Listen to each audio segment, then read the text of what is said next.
Olá, meu nome é Ricardo Moreira, eu sou AR e produtor musical. Vim aqui falar de uma conexão profunda que existe entre a música e a matemática. Isso tudo para tentar falar de orçamento de uma maneira mais leve para corações artísticos como o meu. Eu sei que é muito difícil fazer essa conexão, mas existe mesmo. De fato, existe uma conexão muito profunda e a gente não se dá conta dela. Eu acho que despertando essa ligação entre a matemática e a música, talvez, quem sabe, nós artistas consigamos encará-la de uma forma mais prática em benefício da nossa carreira, em benefício da construção da nossa carreira, no item muito importante que é o dinheiro, que é a matemática dentro das produções dos nossos singles, dos nossos EPs, dos nossos álbuns, e nós, artistas, os cantores, os intérpretes, as cantautoras, os cantautores, não podemos ficar completamente alheios a esse assunto. Se não ficar alheio a isso, pode realmente prejudicar nossa carreira no sentido da gente controlá-la. Afinal de contas, a artista é dono do seu caminho e não há liberdade sem conhecimento, não é mesmo? Então, assim, a matemática está presente em tudo. Ritmo, tempo, compassos, batidas por minuto, a estrutura da canção, a divisão entre tudo tem matemática, tudo tem matemática. O curioso é que se você for buscar as notas musicais, cada uma das notas musicais tem uma frequência em hertz, e isso tudo é matemática. Isso é a matemática. A matemática, na verdade, de certa forma, rege o universo. Há uma poesia na matemática que normalmente o artista não consegue enxergar. E eu não estou aqui querendo bancar o professor de matemática, não vou ensinar a equação de segundo grau, que é uma coisa que eu nunca aprendi direito, mas de qualquer forma, eu só estou tentando suscitar a importância de você descaretar isso na tua vida e tornar os números, de certa forma, amigos, seus amigos, para que você possa controlar, de certa forma, uma coisa muito importante, que é o orçamento da sua gravação, dos seus singles, EPs e álbuns. Se você for lá nos primórdios, você vai descobrir que Pitágoras, que era um matemático e filósofo, olha só que ligação interessante, matemática e filosofia. Para nós, da música, não conseguiríamos encontrar uma conexão entre matemática e filosofia, mas ela há, tanto é que Pitágoras era os dois. Você lembra de Pitágoras, né? Acho que todo mundo lembra, né? Aquele teorema de Pitágoras, que a gente, pelo menos no Rio de Janeiro, a gente tinha o costume de dizer que, como é que a gente falava? A gente falava assim, como é que foi a prova? Ah, sei lá, apliquei o teorema de Chutágoras. Que era, quando você não sabia nada, você chutava as questões todas, então era o teorema de Chutágoras. Então esse Pitágoras que fez o teorema era também um filósofo. Graças a eles nós conseguimos matematicamente descobrir, por exemplo, se você pega um fio e se você vibra esse fio, ele dá uma nota. Se você, por exemplo, corta esse fio ao meio, ele vai dar uma nota simetricamente uma oitava acima. Ele vai ser o mesmo, digamos, o mesmo dó, só que um dó uma oitava acima no piano. E se você cortar em três, esse pedacinho vai dar uma quinta perfeita. Ele descobriu isso pesquisando. Olha só o interesse que o cara tinha por música. Sem falar na questão da harmonia das esferas, que ele próprio acreditava que os planetas tinham música, e essa música das esferas, de certa forma, regia todo o universo. Olha que poético, olha que bonito. Muito legal, né? Até na própria afinação, olha só, a afinação tem que ser, foi convencionada em 1939, que a afinação do Lá central, quer dizer, o Lá ao lado do Dó central do piano, ele tem que ter 440 Hz, ou seja, ele tem que ter 440 ciclos em cada segundo para ser Ré, 440, olha o número aí, mais uma vez o número. E dizem até aí a teoria da conspiração, né, minha gente? Que na verdade a afinação bacana seria 432 Hz, que seria a frequência de Deus. Então, uma galera de teoria de conspiração que acha que 440 Hz é uma maneira de pasteurizar, uma maneira de convencionar, mas que na verdade adestra o cérebro das pessoas e faz com que as pessoas fiquem limitadas e fiquem mais suscetíveis à domesticação. Olha que coisa profunda. Será que tem isso mesmo? Não sei. Eu sei que você pode afinar os seus instrumentos do jeito que você quiser. Só que você, como está convencionado 440 Hz, se você afinar diferente, se for tocar com uma orquestra, por exemplo, você vai ter que afinar o seu instrumento em 440 Hz, não tem jeito. Tudo sendo afinado em 440 Hz a partir desse Lá central, vai dar variações melódicas dentro daquele espectro, é verdade. Mas dizem que esse espectro seria um espectro que favoreceria a domesticação do cérebro das pessoas através das músicas afinadas em 440 Hz. Olha que loucura, será que é isso mesmo? Não sei, mas de qualquer maneira, existem determinadas pessoas que ouvem frequências binaurais em 432 Hz para que o cérebro expanda, para que o cérebro volte a ter a capacidade de improvisação e tal. Isso é uma teoria, minha gente, uma teoria da conspiração, mas é interessante falar, até porque a gente aponta, a gente identifica a matemática dentro da música, e isso é a minha intenção aqui. Dizem que Mozart usava 421 Hz, e na obra do Mozart você encontra a sequência Fibonacci, que é aquela que um número é igual à soma dos dois anteriores. Isso estaria no universo de uma maneira geral, estaria na configuração de uma folha, de uma árvore.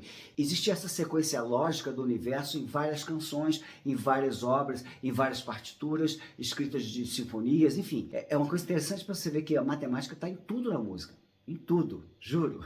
Bom, o fato é que muitos músicos se interessam por matemática. Quer ver? O Brian May, guitarrista do Queen, ele se dedica agora à astrofísica, um cara que escreve sobre isso. Ele sempre teve na cabeça essa construção quando ele fazia os solos dele. Os solos dele são maravilhosos. E se você for fundo nos solos deles, você vê que há uma lógica, há uma criatividade lógica dentro dos solos do Brian May. Outro cara que era muito envolvido com matemática era Frank Zappa. Frank Zappa and the Mothers. Pois é, o cara era ligado também na matemática. O Tom Zé, o tropicalista Tom Zé, teria dito que ele construía as canções dele de certa forma como se fossem equações. Olha só que interessante. E Hermeto Pascoal, Edu Lobo, Egberto Gismonti, esses artistas muito ligados ao estômago da música, à partitura, estudaram composição, arranjo. Esses caras entendem muito mais, então, onde está a matemática e se valem disso. Olha só, não é que eles peguem um livro de matemática para compor, não é isso. É que a matemática já está incorporada na lógica dele de composição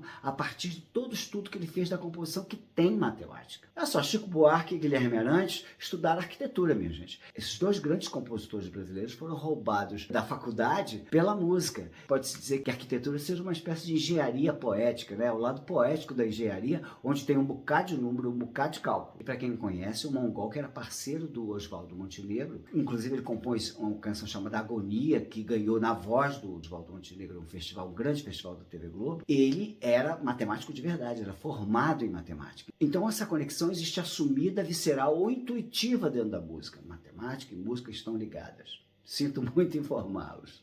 Pô, eu, por exemplo, matemática é uma relação muito curiosa. Para mim, matemática, o 10 em matemática era 7. Se eu tirava 7, era como se eu tivesse tirado 10. Eu lembro que uma vez eu tirei 9,5 numa prova e eu fiquei achando que eu estava com algum problema.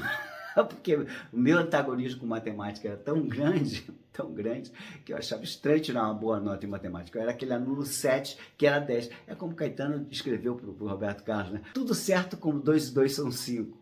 Talvez isso derivasse dos professores nunca, tadinhos, no Brasil, principalmente, que os professores são muito mal remunerados, enquanto seria uma classe que deveria ter a melhor remuneração do mundo, eles não tinham tempo de se preparar, os professores de matemática, para fazer os alunos encontrarem essa beleza nos números. Não faziam isso e a gente antagonizava muito com matemática, agora era raro.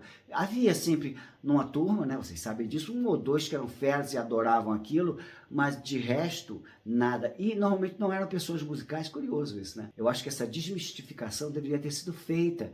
Acho que os professores de matemática deveriam ter na sua formação esse contato com a música, esse contato lúdico com a música, para poder apresentar para os seus alunos a matemática de uma forma diferente. Mas fato é fato, a gente acaba indo para a vida com a sombra desse trauma dos números. De 10 artistas da música, você vai encontrar 8 que antagonizam muito com matemática. Então chega na hora de você conhecer os números da sua produção, o seu orçamento, você passa tudo para os outros.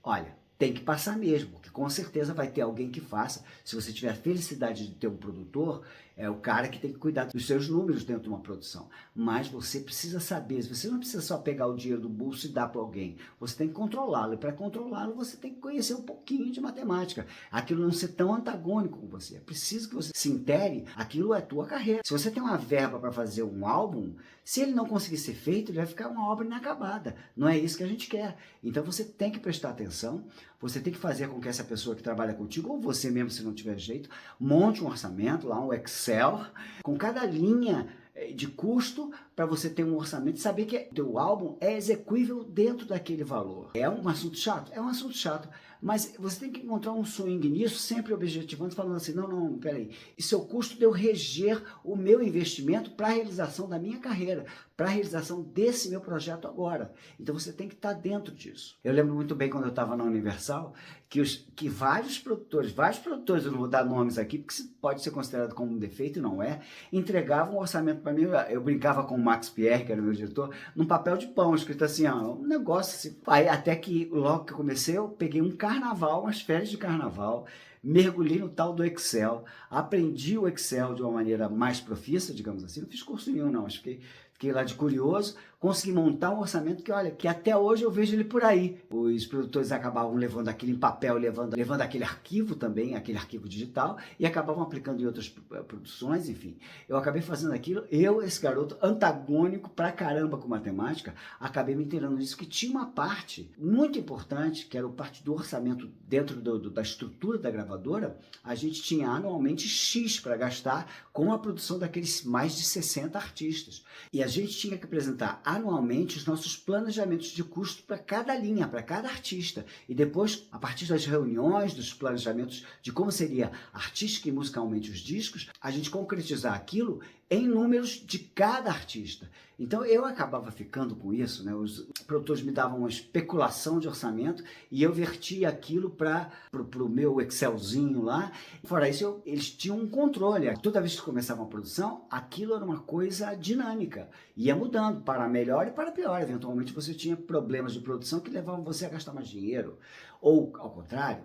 Enfim, então assim, você tinha que controlar aquilo ao longo, não era só entregar e virar as costas, não. Você tinha, ao longo da dinâmica de produção, você tinha que controlar. E é uma coisa que o artista tem que fazer com o seu produtor ao longo da dinâmica. Claro que você não está falando de um single, é muito mais simples. Mas 8 faixas ou uma faixa, agora quando você está falando de um álbum, 10 faixas, eventualmente 12, tem que ter um controle, porque senão você não termina o disco por causa de dinheiro. Então, eu não tenho ilusão de ter feito você gostar de números simplesmente com esses 10 minutos de blá blá blá aqui.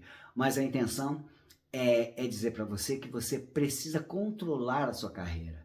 A sua carreira pode acontecer de modo casual e você ter sucesso da noite para o dia? Sim, pode acontecer, mas mesmo nesse tipo de carreira, você vai ter que ter controle dela, você vai ter que botar a mão nessa parte. Não 100% do tempo, mas vai ter que ter ou encontrar essa pessoa em quem você confia, que vai cuidar desses números da sua carreira de uma maneira geral, ainda mais agora, né, que você tem aferições de rede social, enfim, entra muito mais controle hoje em dia por parte do artista do que entrava antigamente. Quando você tinha o staff de uma gravadora, acabei de falar da relação de artistas dentro de uma companhia grande de música, que tem um cast, eles têm o seu produtor, eles têm um gerente artístico, eles têm um monte de gente com quem eles podem contar nessa parte. Agora vocês tem que ser meio que autodidatas nisso e precisam controlar esses números, embora essa não seja a função visceral e central da sua carreira, que é simplesmente compor e cantar, eventualmente. Mas mesmo assim, lembre-se de que conhecimento é liberdade, orçamento é controle, bom controle. Não é falta de liberdade, é exercer a liberdade de uma forma produtiva na sua carreira, ok?